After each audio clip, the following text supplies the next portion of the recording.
Yo, RX back with another breakdown of UFC Vegas 73 Dern versus Hill. God, what a shitty main event. Card overall ain't bad, but fuck it, the main event bad. Still do not know why they didn't move Walker Smith, or fuck, even Gary Rodriguez would have been better. But UFC's gonna UFC, and it's an Apex card, so they don't give a fuck who or what is on it. Just that they have enough fights to fill a Saturday night. So, whatever. Hopefully, card delivers to a point, and yeah, hopefully the card under the main event is good enough to make that main event not seem as shitty by the end of the night, but I'm not counting on it. So, yeah, besides that, I don't got much more to say besides please like, comment, sub, 100 subs goal by the end of the year. And as always, you want to talk about some fights, baby? Let's talk about some fights. We have 13 fights, right? 12 fights, my bad. We had 12 fights, and let's talk about them. We have a good amount of prelims, good, bad, and different, and we begin with one that's actually not a great fight, but it's a perfectly matched fight, skill-wise. We have Takashi 10 Sato versus Themba the Answer Gorimbo. Yeah, like I said, good fight? No. But even fight? Yes. So, let's talk about Takashi Sato.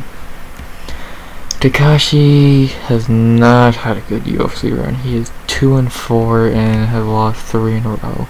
His 2 wins are Ben Saunders and Jason Witt. His 4 losses are Bumlal Muhammad, Miguel Baeza, Gunnar Nelson, and Brian Battle. Simple, his skills, his pros and cons are this. His pros are, he's a good striker, good power, but on his weakness is the ground game. His ground game's terrible. Like, in 3 of his losses, he has subbed by Bilal, which, god damn, that's embarrassing. Got subbed by Miguel Baeza, which is aging terrible, and then Gunnar Nelson just held him for 15 minutes. Like, yeah, but, and then Brian Battle kicked him in the head, so, like, his weakness is he just can't, his ground game's just terrible. Again, his striking ain't bad. He has a 48-second knockout for a reason. He's not a bad striker. Just if you have any wrestling ability, you will probably beat him. So, he coming off a vicious KO, fucking at 32 years old, on the chopping block if he loses.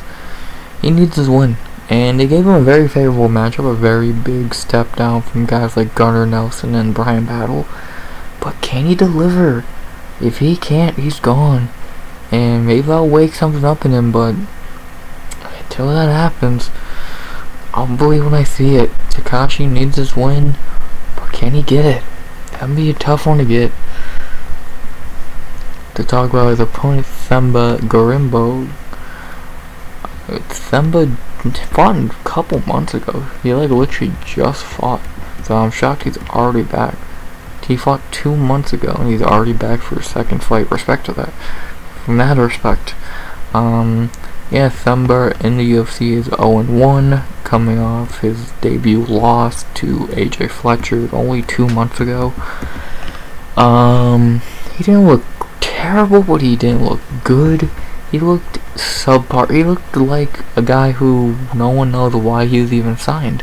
Which, if you remember breakdowns for that fight, everyone said the same thing. Why was he signed? Like, it really made no sense why they signed him in that fight. Like, Fletcher's really good, I think. So it's not a bad guy to lose to, but like he just didn't show anything that impressive. So like, he showed some decent. His wrestling looked okay, and that's about the long and short of it. This is a really good fight for him to show what he can do, because this is a big step down from AJ Fletcher, And if he does want to go back to the wrestling game plan like he did have against Fletcher, if I remember, it's the perfect fight for it. His striking, if I remember, ain't much to talk about, but yeah, this is definitely going to be a game plan for him where he should wrestle. If he does have 6 submissions for a reason. So yeah, and he only been knocked out one time, which against Sato's pretty good. Excuse me. Not the best fight in the world, but actually to begin a card and skill wise, they do match up really well. And the odds agree, -110 apiece. Yeah, I don't know how you could say any other way. This fight could go either way. Both 32 years old, both needing a win, one more than the other, but still. And who's gonna give? Would I be shocked to see a quick Takashi Sato knockout or Takashi Sato knockout in general? No, I think it's very possible, but it could happen. Like that Gorimbo did just fight. Sato did get knocked out brutally, but it has been 9 months already, so he has taken a good amount of time off. If maybe you could say not enough, but still a good amount of time off. But on the other hand, Gorimbo could easily just wrestle him for 15 minutes, and that's how I'm going to lean this way. I think Themba Gorimbo. I think this just looks like the Gunnar Nelson fight for Takashi Sato. I think Themba just wrestles him for 15 minutes. Doesn't do anything special. Could he get a ground and pound finish or a submission? Yes, but do I think he will? Probably not if Gunnar Nelson couldn't. So most likely I think Gorimbo just wrestles him for 15 minutes and walks away for W. So I am going Themba Gorimbo by decision. Not my most confident pick, because again, I would not be shocked at him getting knocked out, but I think Sato's done, because if he loses, he's getting cut for sure, and I just think he's done. So I'm going Themba Gorimbo by decision. Let's see if he can bounce back, man. After that, we head to the easiest fight on the card to predict, and I'm very excited to see a certain fighter in this fight. As we have Victoria Fiore Leonardo versus Natália Silva. Let's talk about Victoria Leonardo. Yeah, she's finally back. Been a while since we've seen Victoria. I think the last time we saw her was UFC London last year, the second one, shittier one.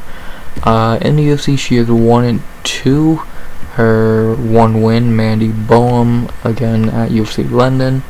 Her 2 losses, Manon Fiorot and Melissa Gatto. Yeah, she beat someone she should have beat. Beating Mandy Boehm is not bad in London. She didn't do anything special though. Like, if I remember correctly, she just held her for 15 minutes. So nothing special in that case, but still. Fuck. I'm sorry. A win's a win in that regard. Then you move out, but then if you look at her 2 losses, same story. She just got outclassed, just got her ass beat. Manon Fiorot in her debut could not get a worse debut, pretty much. Manon did whatever she wanted and got the standing knockout. And Melissa Gatto, who beat the shit out of her, and broke her arm. She didn't know arm, but I just think a kick broke it or whatever. I don't remember exactly, but yeah. So you're not mad at who she's lost to. Manon Fiorot and Melissa Gatto are really good, I think. So you're not really mad at it, but in the same breath,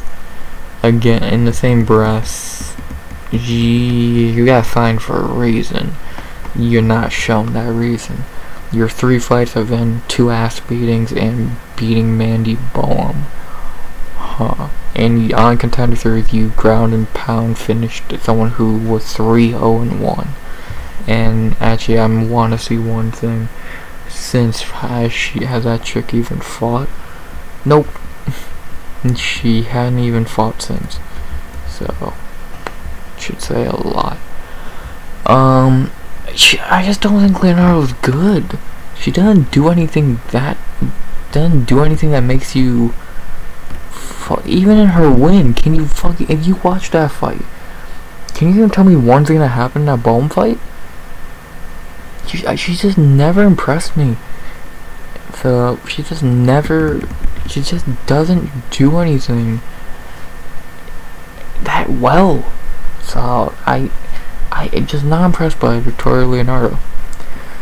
To talk about her opponent, I have to say the complete opposite on everything for Natália Silva because holy shit, she is good. In the UFC, she is 2-0, and 2-0 is she has looked amazing. Now, UFC debut destroyed Jasmine Jasdovicius, which Jasmine's really good. I don't care what anyone says. And to destroy her like she did, very impressive. And then her last fight, been a while ago, Uriah Hall spinning back kicked Teresa Bleda's O out of existence. In the fight she looked good in. She is looking like a fucking problem. If she keeps looking like this, if she keeps looking like how she has, she's going to fucking be ranked easily. She is looking phenomenal. 26 years old and 2 decent wins. She's fucking great. And the funny thing, it seems like she's going down in competition each fight. Bleda's a step down from Jasmine, and Leonardo's a step down from Bleda, which should say a lot. If you actually switched her record, if she went Leonardo, Bleda, and Jasmine, that would actually make a lot of sense, and it actually looked really good. But for some reason, it's ass backwards, UFC. Yeah, Natália's really good. Her striking's really nice. Her grappling, she has how many submission wins? I think it's like 7. She's really fucking good, and I'm happy she's back already. And this should be a showcase for her. Like, this should be a nice. She should just showcase how good she is for the 3rd time in a row. She is really good. Not much more I can say.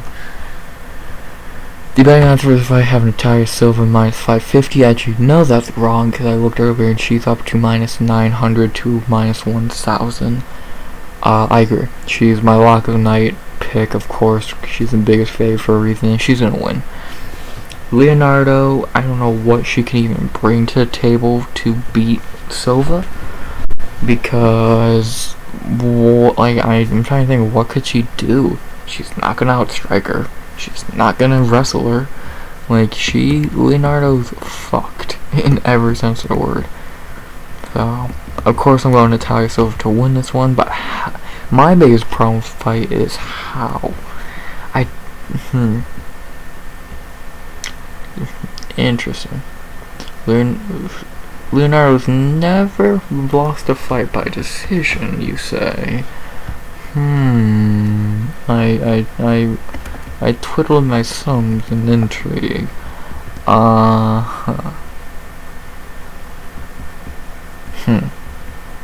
Interesting. With that information I just been given, I'm gonna go Natália Silva by knockout or submission. I'm saying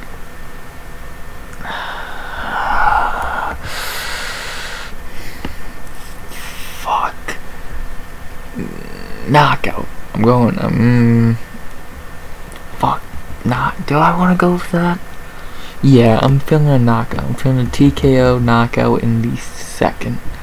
I just feel it. I don't know why. It could be a submission, but I don't think so. I think it'll be a knockout / TKO. So my lock of the night is Natália Silva, and I think she'll win by TKO in a 2nd. That, or it could easily be a submission, and if it's a submission, I'm gonna be pissed. But I think it will be a TKO. So Natália Silva by TKO in a 2nd. Fuck.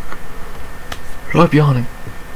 After that, we had to a fight out of lightweight, which actually I'll talk about more in a second because I think that makes this fight very interesting on one part. I've got Chase, the Dream, Hooper versus Nick Floor. The reason I think this fight being at 155 is interesting is Chase Hooper moving up to 155. We all know him as the king of skinny. How does he look at 155? Is it better for him? Is it worse for him?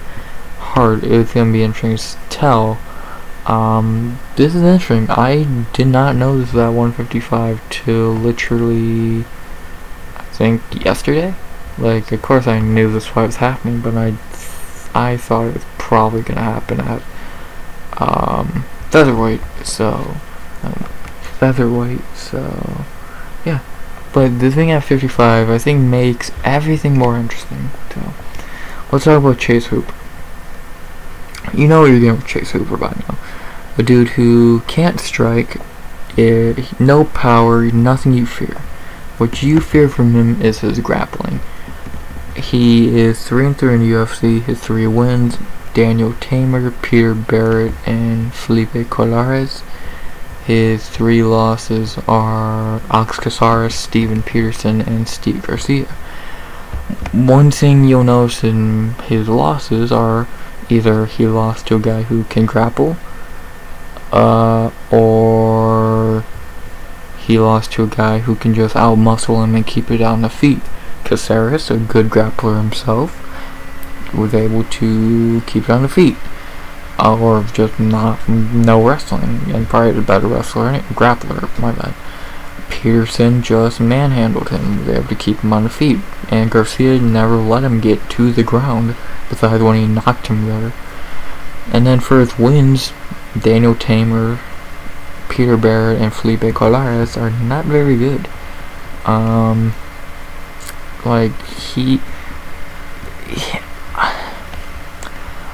Chase is a weird, did he probably get into UFC too quick? Yes. Was he Raw Rosas 1.0? Probably.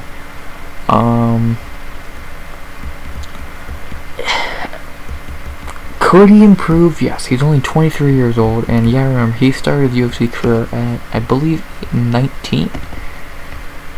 I believe that's when he made his debut against Tamer. At 20, my bad.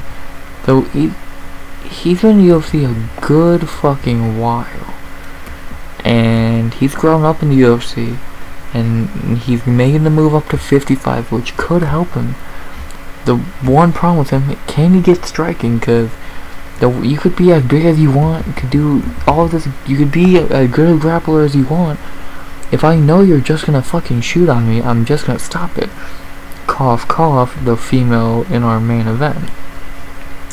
If Hooper does not get no fucking striking, at least to set up the takedown or the Eminari roll like he did against Peter Barrett, he's kind of fucked, I think.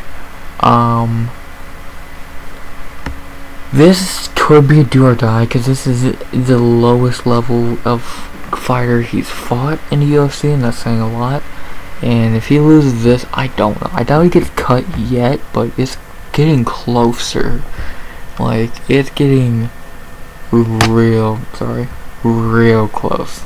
And I like Chase, but he really needs to show something in this fight. To talk about his opponent, Nick Fiore, he is 0-1 in the UFC, coming off his debut on short notice against Mateus Rebek, where he actually looked pretty good. Early he didn't look good, but he was able to survive for a good enough point to where Mateus did gas to a point, and he was able to win, I think, the third, and he looked good.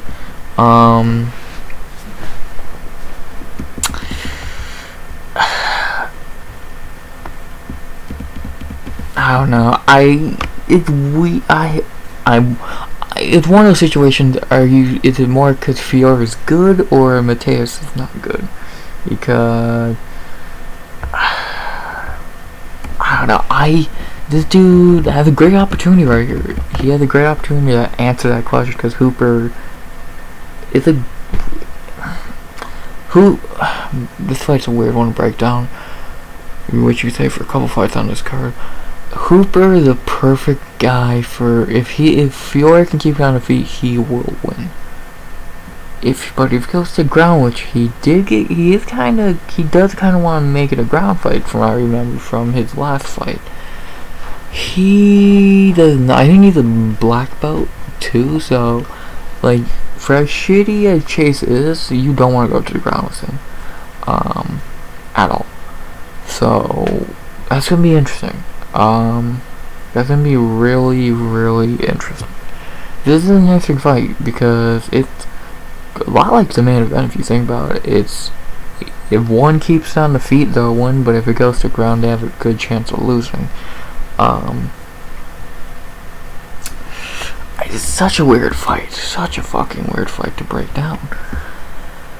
The betting odds for this fight, I have Chase Hooper, a small favorite out, minus 120. I disagree. I would have it 115 apiece. It could go either way. Can Chase get it to the ground? And how does he look at lightweight? I did see his media day photos. He didn't look much different. He still looked skinny, and he didn't look much different.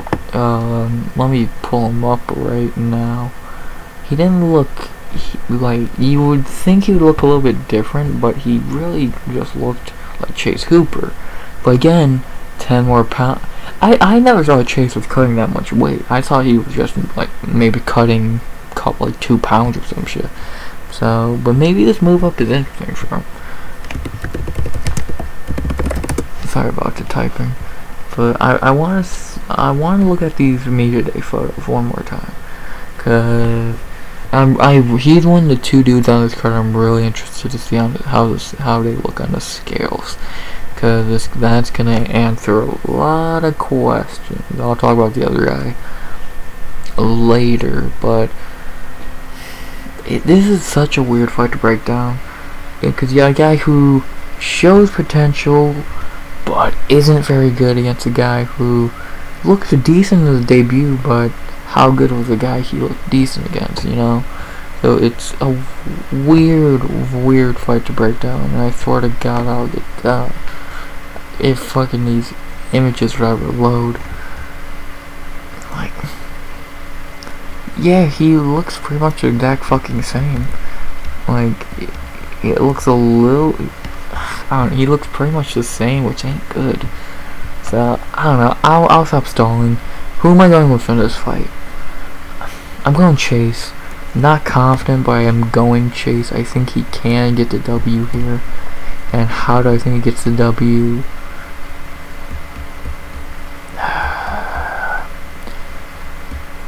Fuck it. Chase Hooper submission in the first. I feel like he'll be able to, I think he'll show up and impress if he can. If he needs to win this one. If he loses this could be a GG for the Dream. The Dream could be fucking over at that point. So, gonna be an interesting one. I'm very intrigued to see what happens in this one. But I am going to Chase Hooper by submission in the first. I think he will maybe an M&R roll. He will get on his back quickly. Something, but I am going to Chase Hooper by submission in the first. Will I be shocked if Fiore just knocks him out or destroys him for 15 minutes? No. But I think Chase can get to W. So Chase submission in the first. After that, we head to heavyweight for a pretty shitty fight, to be honest. We got Ilir, the Sledgehammer Latifi versus Rodrigo, the Colmira Nascimento. Let's talk about Ilir Latifi. The short heavyweight that could. Ilir in UFC is 9-6. I'll just talk about his last couple fights since those are the ones that have been at heavyweight. Talking about like 205 run makes no sense. At heavyweight over the last couple years he is 2-1. In his heavyweight debut against Derek Lewis, he looked okay, but Derek Lewis at that point still tried, and Derek Lewis did get the win. And then Latifi bounced back with a win against Tanner Bowser, even though I think that was a robbery. I think Bowser won that fight. And then in his last fight against Alexei Olenek, he dominated, but not getting the finish is a red flag. Like, a 60-year-old Alexei Olenek that literally just lumbered towards him, he couldn't finish, which is a pretty bad look. Latifi is 40 himself, but still, not a good look. Not a good look. Like, Latifi can still wrestle, his kicks are still decent, but that's about it. Like, he is not much to speak of, to be honest, at this point. And at 49-6 in UFC, it's starting to get bleaker and bleaker for him. So he's not doing anything special, to be honest. So keep that in mind. Talk about his opponent, Rodrigo Nascimento. I don't got much to say. I don't think much of him. He's just okay. In the UFC, he's 2-1-1. His 2 wins are Dontel Mays and Tanner Bowser. His 1 loss is Chris Dawkins. And he had a no contest to Alan Bato. Guess he popped for something. His 2 wins, Dontel Mays is garbage, and Tanner Bowser in a terrible fight last year. Last year, not a good look. Chris Dawkins, it's a dog shit look. And yeah, you beat Alan Bato, good job. He's okay. He has a good jab. His wrestling's fine. He pretty much just lays on you. Look at the Bowser fight.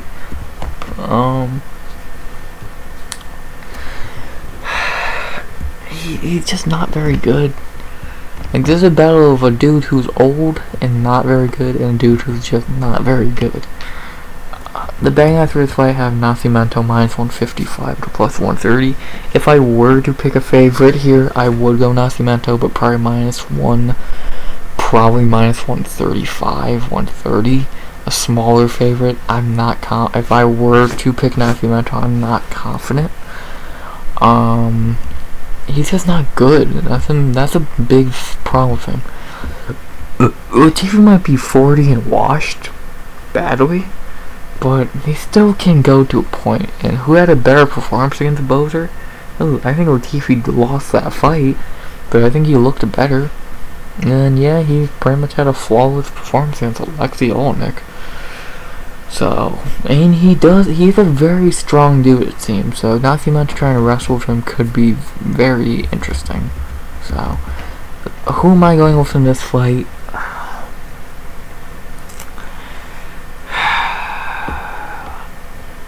More than Ilir Latifi. I'm not confident in any fucking means, but I just feel more confident leaning Latifi than I do Nascimento. Nascimento just ain't good, and if Nascimento goes in here for a wrestling game plan, he easily could be reversed. If he goes in there with striking game plan, he probably has a good chance of winning. But going in here fucking wrestling could be interesting. So that being said, I am going to Ilir Latifi by decision.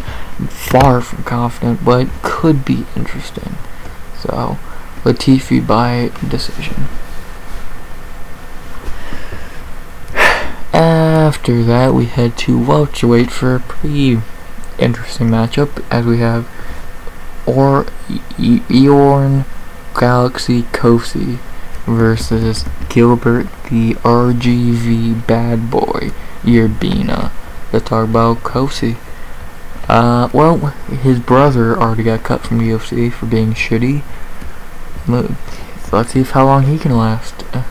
Cosce in the UFC is 1-1. In his UFC debut, he lost to Phil Rowe. He didn't have a bad performance there, but he did gas like he always does. He got knocked out. And then his last fight against Blood Diamond, he looked underwhelming. He almost got finished. He got clipped pretty bad and almost finished. And he overall didn't have a good performance, which is not a good look against the Blood Diamond. He's okay. He can wrestle, kind of, but that's about all you're worried about. Like, his striking's fine, I guess. Yeah, he's not impressed me. Yeah, he won a round against Phil Rowe. He still got knocked the fuck out. And like this, he had a pretty underwhelming performance against Blood Diamond. One of the shittiest fighters maybe ever. So, not very high on Cosce right now. Maybe he can change my mind. To talk about his opponent, Gilbert Urbina, he is 0-1 in UFC, coming off Tough. He did go to the finals at Tough. Well, actually, no, I take that back. He won he got past round 1 of Tough. Then he lost to Tresean Gore in the semifinals, but Gore pulled out of the finals, and Urbina stepped in to fight Brian Battle. On fucking Tough, he didn't look terrible. He looked alright. But in the Battle fight, the Tough finale, he looked good. He won round 1, had Battle hurt, bloody, beat up, but then Brian Battle, being the dog that he is, came back and got the win. Urbina's not a great fighter, but he's okay. Very young in his career still. It's only his 9th fight. He's okay. He can strike, he can wrestle. He can go anywhere, kind of, if I remember correctly, but you're not really scared of anything he does. Like, he's just okay. Like, this is about the most okay welterweights they could find. So, and Urbina is moving on to welterweight, it seems. Maybe he's already a welterweight, but his last fight was at middleweight. So, yeah.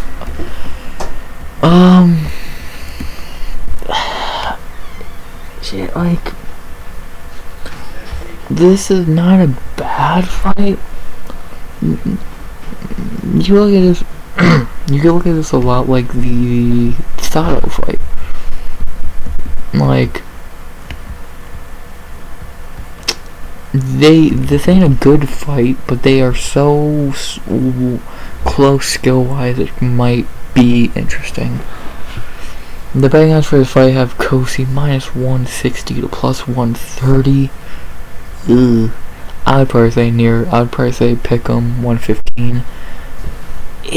Actually, yeah, I'd probably have Cosce a favorite, but small, like -125, 120, like a small favorite. So, who am I going with in this fight?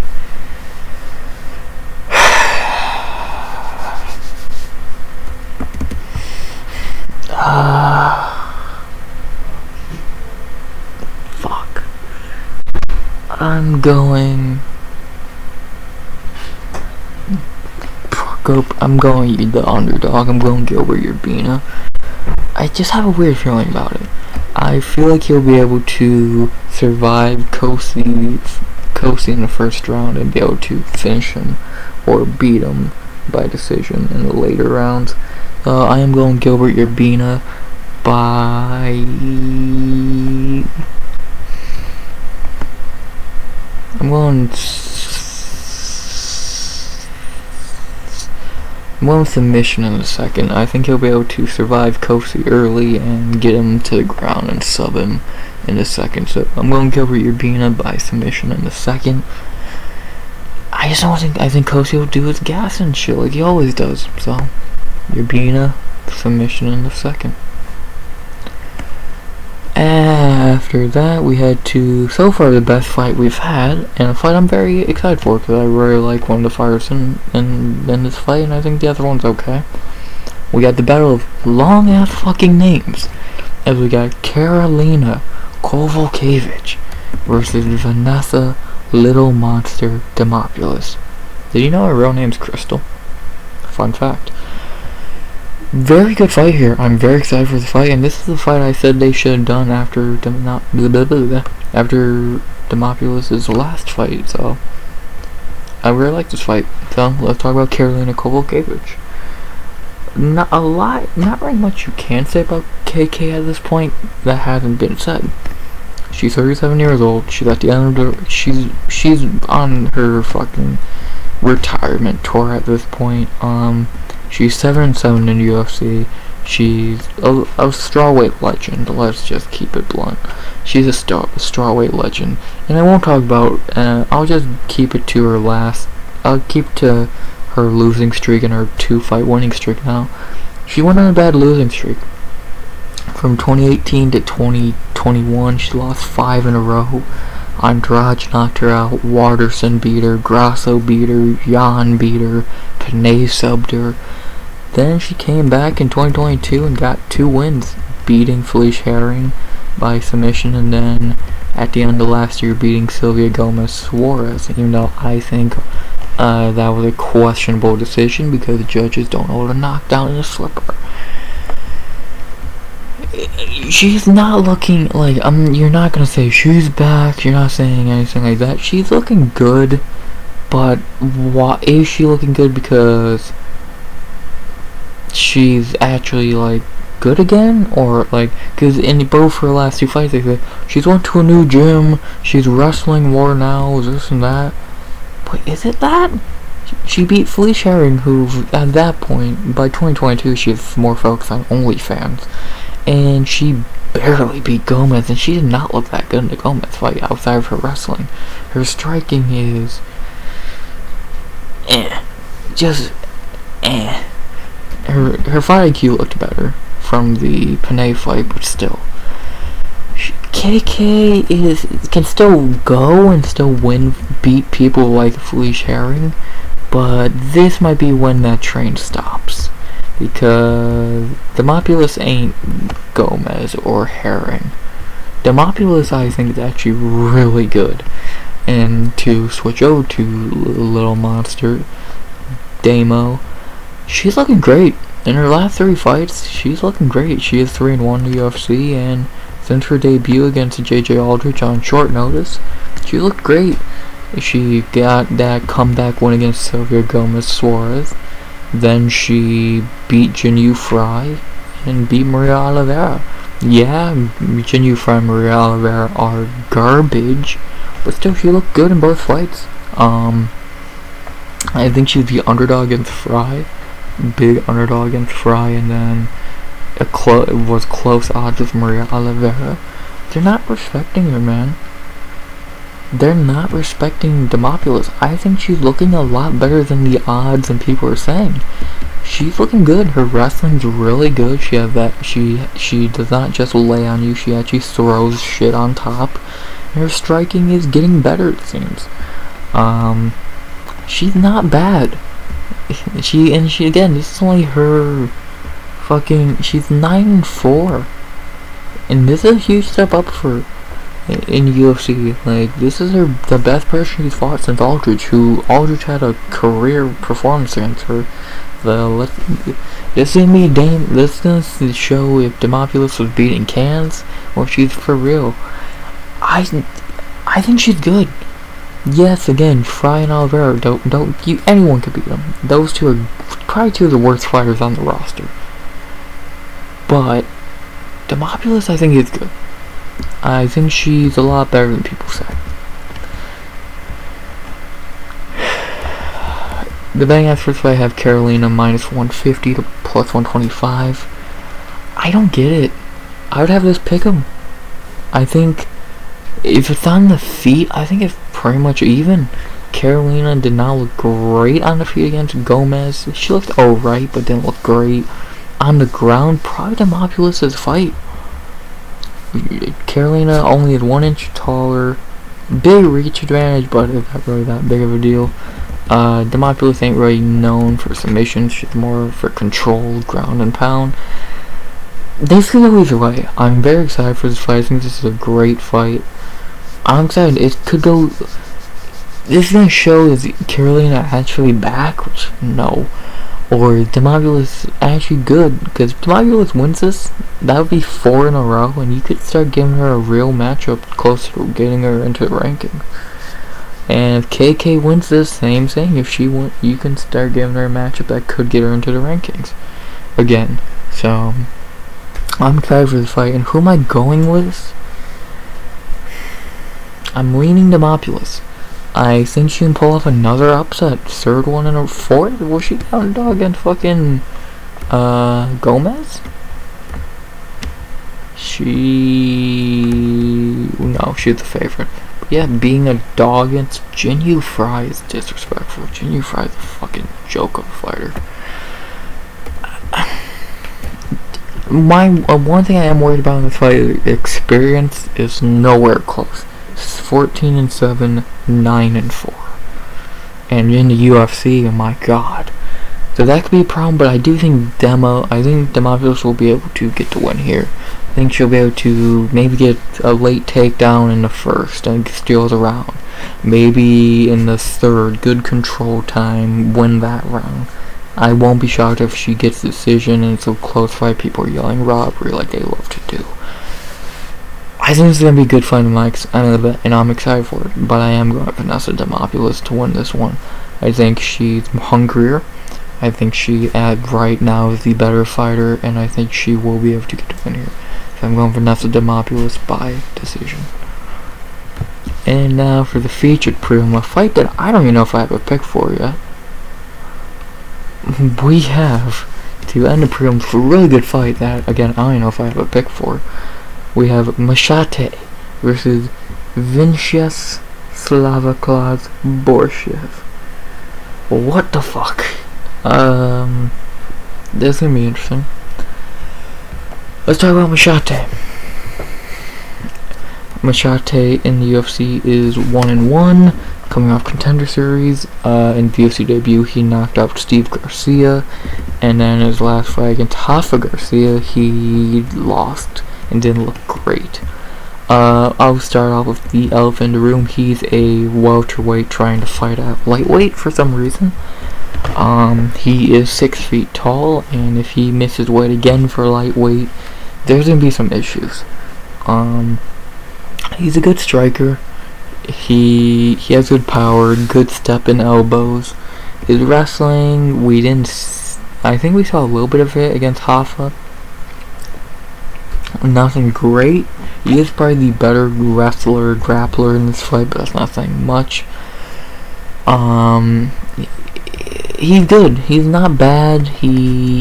But he does need to make weight and probably win this fight, because he's less desperate though, because he's fighting Slavoclaus, who he needs this win.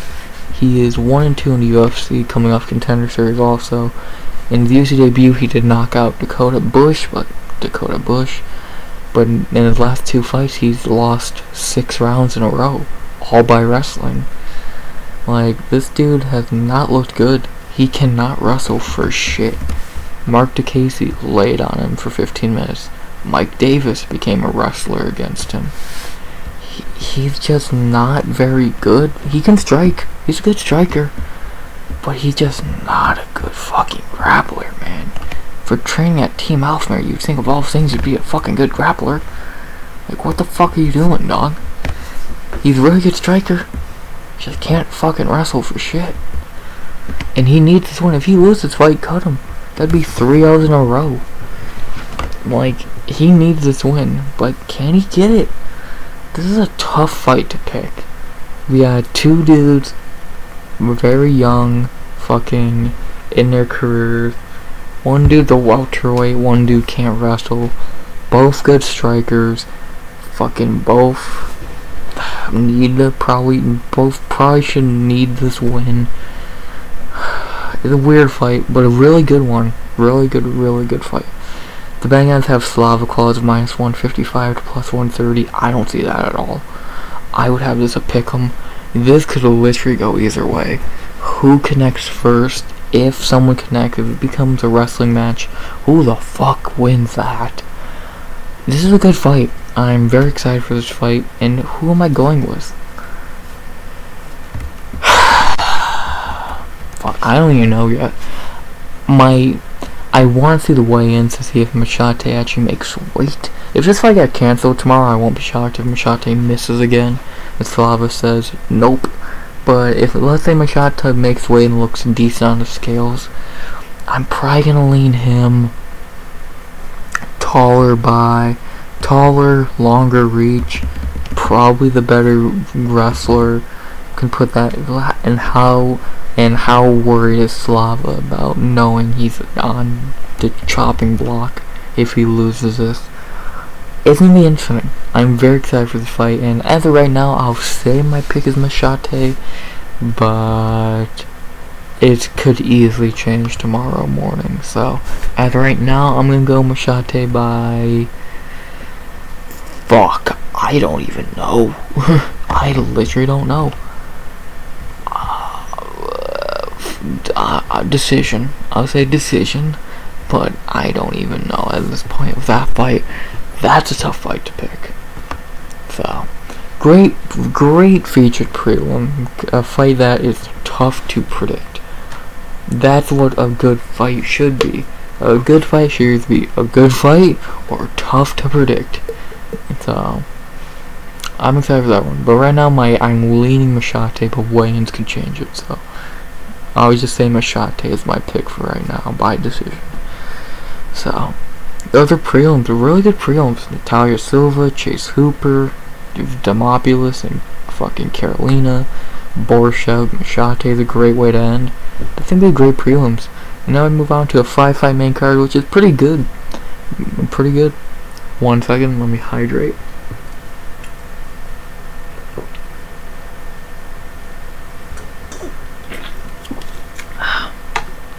Stay hydrated. I always lose my voice when I do that. Stay hydrated. Now, let's move on to the main card, which begins with a fun battle of lightweight veterans. As we have Michael the Menace Johnson versus Diego Fiore. I'm not gonna talk much about Michael Johnson, because if you don't know Michael Johnson by now, what rock are you living under? It's Michael fucking Johnson. The best, worst fighter ever. I'll talk about his last 3 fights, because I think those are the ones that matter right now. He could easily be on a 3-fight winning streak. Knocking out Alan Patrick.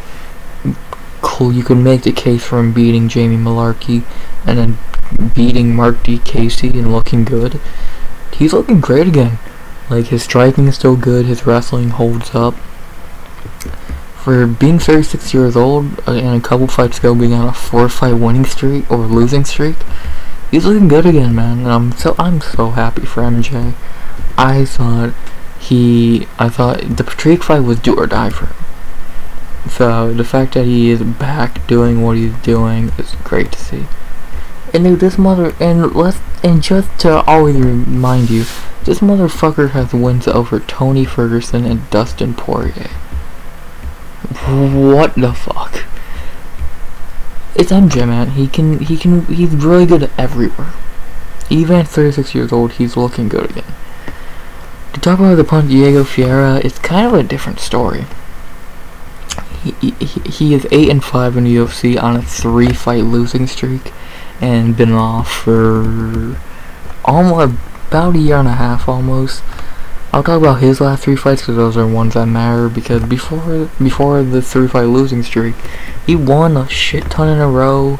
He had mainly ups in the UFC, but a couple downs. But his last 3 fights, losing to Beneil Dariush, Gregor Gillespie, and Mateusz Gamrot. 3 L's in a row or 3 L's.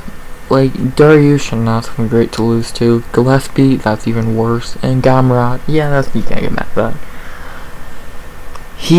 From his last 2 fights, he did not look great against Gillespie, and he looked terrible against Gamrot. He is 38 years old. He has taken a lot of damage, especially being a lightweight. And he needs this win, or he's gone, I think. He needs this win. He's not a bad fighter, but he is washed, if he per se. So, yeah. The betting odds for this fight have Diego Fiore -115 to +120. I don't get that at all. I think MJ should easily be the favorite here. Like, I'd have MJ -160. What dude in their last 3? One dude could be on a winning streak. The other dude is on a losing streak. I don't get how Diego Ferreira is a favorite here. Unless you think that year and a half off brought the best Diego Ferreira back, which I fucking doubt. This is stupid fucking odds. So, with that being said, I am going Michael Johnson here. I don't get the betting odds for this fight at all. I don't get what people are saying. And I think MJ is going to make a lot of people look stupid here, like he has many times. So I am going Michael Johnson by decision here. I think he's just the better fighter right now. 2 years younger, fought more recently, looking better in their last 3. I will Michael Johnson by decision here. I think he'll be able to just do what he does best, be Michael Johnson. So, MJ by decision. After that, a fight that I really don't have a pick for right now, because I really want to see weigh-ins for this one, and a fight that just screams, what the fuck? We have Andre Fialho versus Joaquin Numanza Buckley. Let's talk about Andre Fialho. Andre in the UFC is 2-3. All those fights happening in 2022. His 2 wins are Miguel Baeza and Cameron Van Camp. His 3 losses are Michel Pereira, Jake Matthews, and Muslim Salikov. His 2 wins are he destroyed Cameron Van Camp and knocked out Baeza. He didn't look great against Pereira, but that was short notice. Excuse me. Jake Matthews destroyed him, and Salikov pretty much did whatever he wanted to him. Fialho has shown talent, but he's pretty much just a basic boxer. He'll walk forward, hands up, box. If you told me he was a fucking boxer in his past life, I'd believe you, because that's how he fucking fights. Like, he just fights like a boxer. Nothing more to it. He has good power, good striking. If I don't remember seeing the ground game much, but I don't think it's much to talk about. I don't think he's that great there. And I think some time off is good for him, because he fought 5 times in 2022. So, a little bit of time off after a vicious knockout, no less, I think it's good for him. So, I'm interested to see Fialho back after some time off, which he didn't get last year. To tell you about his opponent, Joaquin Buckley, his first fight at welterweight, which he's talked about moving down for a couple years now, I swear. In the UFC, he is 5-4. I won't talk about his middleweight run much, because what is there to say? You know the famous clip against Impa, and in his last 2 fights, he lost to Imavov and Chris Curtis. He was looking good against Curtis until Curtis clipped him and knocked him out. Buckley is such a weird fighter. He's such a hot and cold fighter. Because then you have a fight like Durant where he looked great. You had a fight like Impa or Jordan Wright, he looked great. But then he loses to Chirico, and has an awful showing against Abdulrazak Al-Hassan. Like, this dude just makes no fucking sense. He's shown a lot of talent before, but then he turns around and has shitty performances. Like, it makes no sense. It makes no fucking sense. And then now he's making this weight cut, which could either be really good or really bad for him, depending on how he looks tomorrow can really change my pick. I'm very interested. He's probably the person I'm most interested to see weigh in tomorrow. Him and Chase Hooper, easily my 2, because one's moving up, one's moving down. Let's see how Buckley looks on the scales, because right now, like I said, I probably don't have a pick for this fight. So, we'll see. The betting odds have Buckley -175 to +140. I don't know how you can do that without seeing him on the scales yet. I would have just a pick him. Yes, Fialho has looked bad in his last 2 fights, but Buckley is Buckley, man. He makes no fucking sense. He's hot and cold. He's a super hot and cold fighter. And not that Buckley can't win this fight. He could easily clip Fialho and knock him out. He could wrestle. Buckley is a decent wrestler, which people don't talk about. But I just can't trust Buckley, man. If he looks great on scales tomorrow, then maybe. But right now, I can't trust him. And that's why, if I had to make a pick right now, I'm leaning Fialho. I think he can. He's the natural. Well, if Buckley misses weight or looks terrible on scale, bet Fialho right now. But if Buckley looks really good on scales, then it's scary. So right now I'll lean Andre Fialho, but don't make that my official pick yet. Give it tomorrow. Will tell you all you need to know.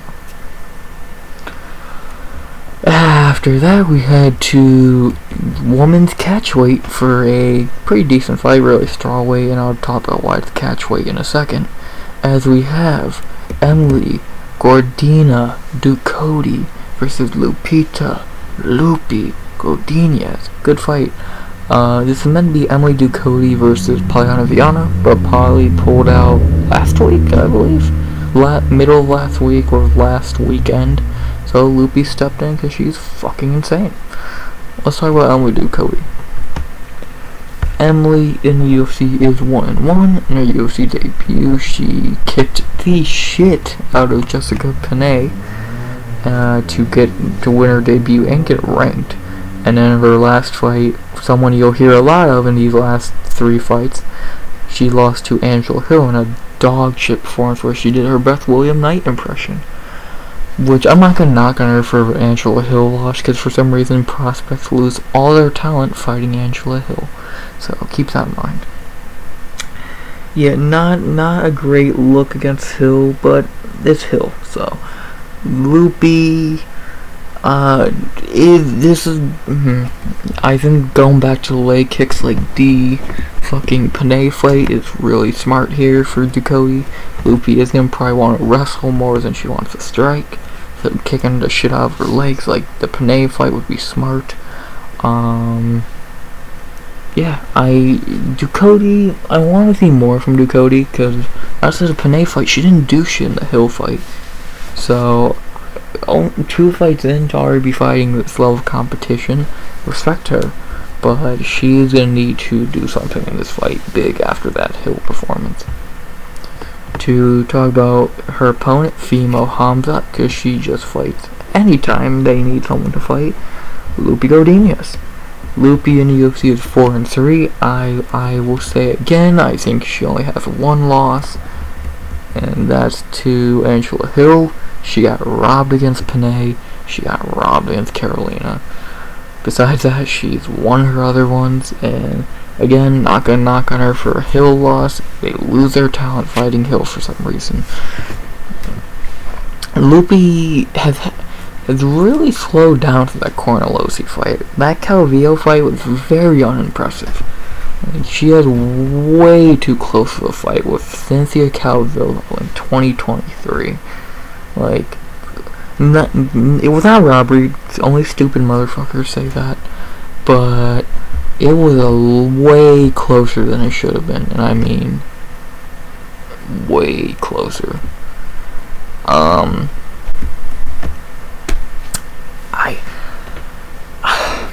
Lupi's good wrestler if she can get you to the ground. Her striking is alright.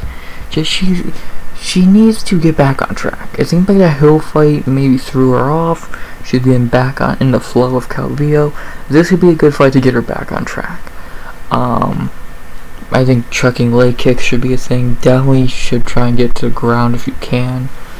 And I think this would be a good bounce back performance for Lupi, or this could be a really good bounce back performance for Ducote. This is a good fight. Really good fight. I'm shocked it's this high on the main card. The betting odds for this fight have Lupi Godinez -150 to +120. I agree, just because we know how good Lupi can be. Like, Lupi's really good. If Lupi fought at her best, every fight should be top, probably almost 10 ranked. But she just doesn't. Like the Hill and the fucking Calvillo fight, she should have looked a lot better and probably won the Hill fight, because Hill's not good.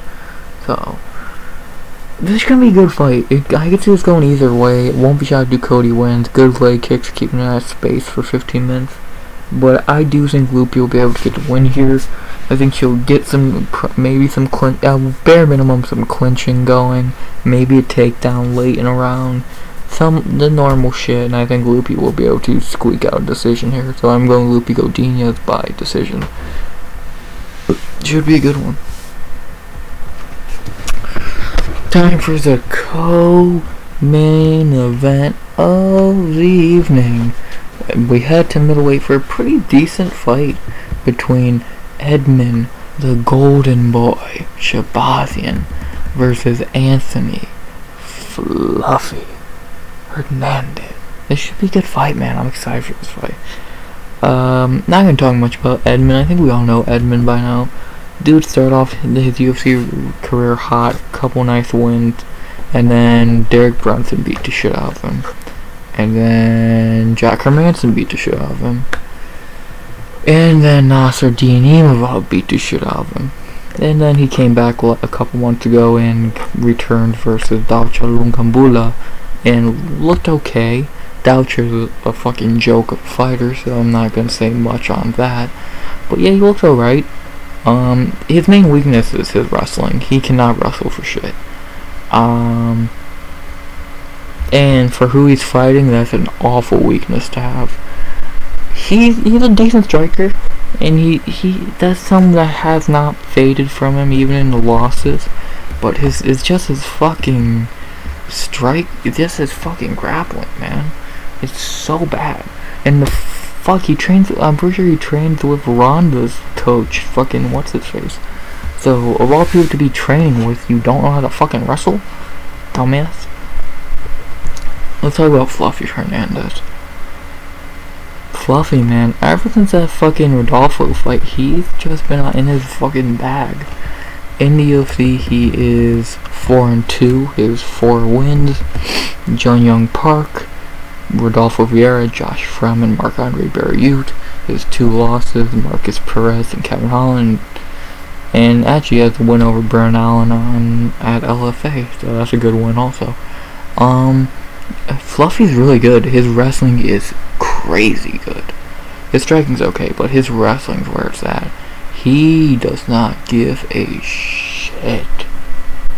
He's gonna throw you around like you're a bitch. Look at the Marc-Andre Barriute fight. He literally just threw Barriute around for fucking 2.5 rounds. He threw him on his head once, literally. So, Fluffy's really good. His only bad win in UFC is Josh Freeman. He didn't look great in that fight, but he looked okay.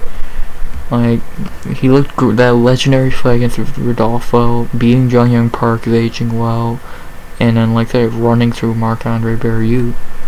Not bad, man. Not bad. Fluffy, if he can keep improving his striking as a dude who could be something at middleweight. Because he's not bad. Just his striking needs to improve a little bit more. But besides that, he's really good. Debating on first fight, I have Anthony Hernandez -315 to +245. I agree. If he just can get to the ground or not get hit by Edmen's big shots, he should win. Edmen, I don't think is back, because he beat Dolce Lungambula, who I said is, trash. So he'll be back if he wins this fight. If he loses this fight, then he never was back. He just beat a can he should have beat. So, and do I think Edmen's gonna be back? No, I'm going Fluffy Hernandez here. I think he'll do what he does, and that is fucking.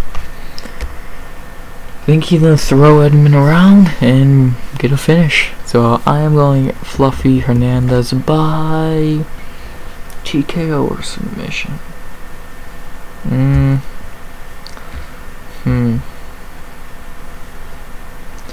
I'm feeling a TKO in a second. Yeah, I like that. TKO in a second. So I'm going Anthony Hernandez by TKO in a second. Should be a fun one, man. Should be a fun one there. Edmen can win, but don't count on it. And then to talk about the lame event of the evening. Why?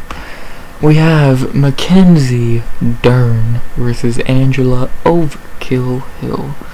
I'm going to keep this pretty short because I don't need to say much about these two. And I was just watching a great video, The War Room by Dan Hardy on this fight. He made amazing points. If you don't watch The War Room, what are you doing? Go watch them. And I think this is one of his best ones ever because he made a really good point about Mackenzie Dern I never thought of. She mentally shits herself if she cannot get you to the ground, which against Hill could be a big problem. Like, this fight could go so many ways. Dern could get the submission, Hill could just keep her on the feet, Hill could just, like, to talk about Dern a little bit, this is do or die for Dern. Third main event, and she's not looking good. If she doesn't, bare fucking minimum, if she loses this fight, she at least needs to show her striking is a little bit better. Cause against Marina Rodriguez, she got fucking beat up for 25 minutes. She probably lost to Tisha Torres. And that Jan fight is kind of embarrassing because Jan just kind of beat the shit out of her. Actually, not even. Jan just outschooled her, just outclassed her. So if Dern needs to show something in this fight, if she does lose, if she can't just show, oh look, I'm gonna try and sub you, because everyone fucking knows that, dummy. She has to show something different. She's had 7 months to try and improve. Can she fucking improve? This is the perfect fight too. A huge step down from people like fucking Jan and Marina. Let's see if she can do it. Talk about Angela Hill. You know we're in for Angela Hill. Someone who's not very good, but for some reason wins fights she shouldn't. She should not have won over Lupita Godinez. She should not have won over a couple people. Just for some reason, when these prospects fighters, they suck ass. She is the female Michael Johnson because for some reason she wins fights she shouldn't, and she loses fights she should win. She should fucking not be losing to goddamn Tisha Torres. And fuck, she beat Amanda Lemos. Let that sink in. She beat Amanda Lemos, really, who fucking just got booked for a title fight 3 days ago. So what the fuck is MMA sometimes? Like, it's so weird. She loses to people like Randa Marcos, but then she'll turn around and beat Amanda Lemos and Lupita Godinez. It's like, what the fuck? It makes no sense. The one thing that doesn't make sense about her, she's fallen in love with the elbows, which could be really bad for Dern, who is an up close wrestler. And she's not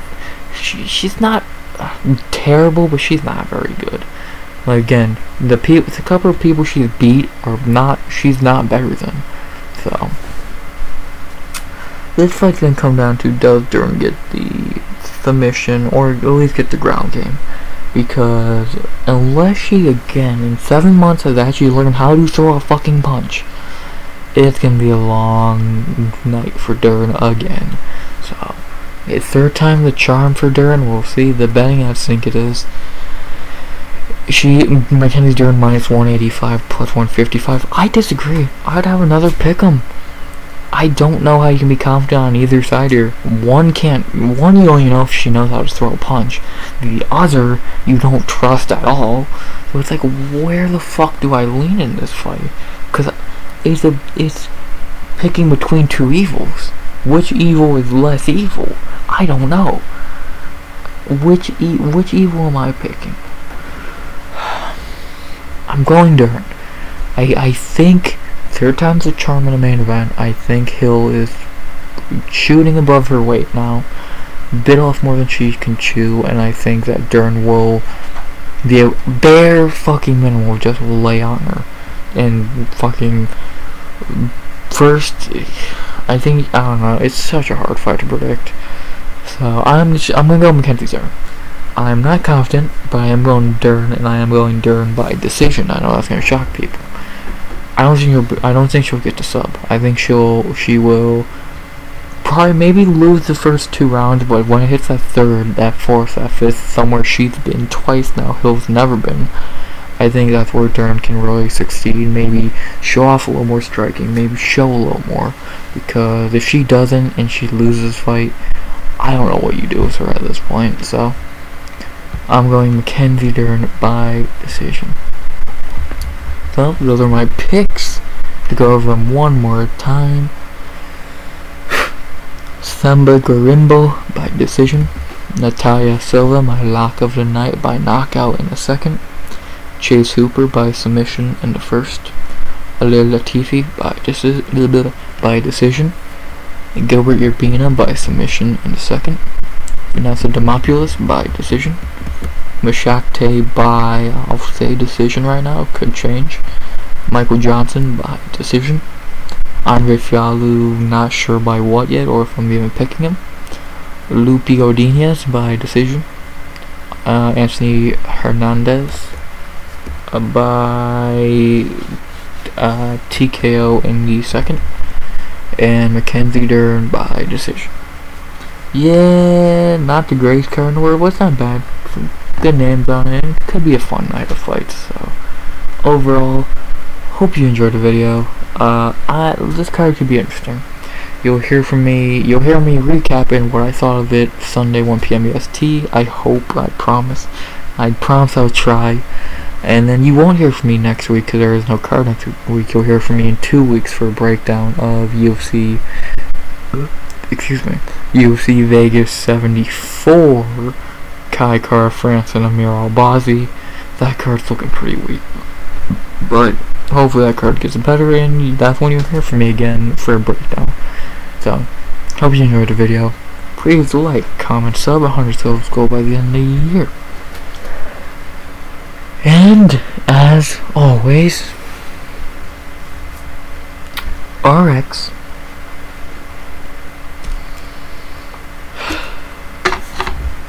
out. Enough with these shitty main events, man.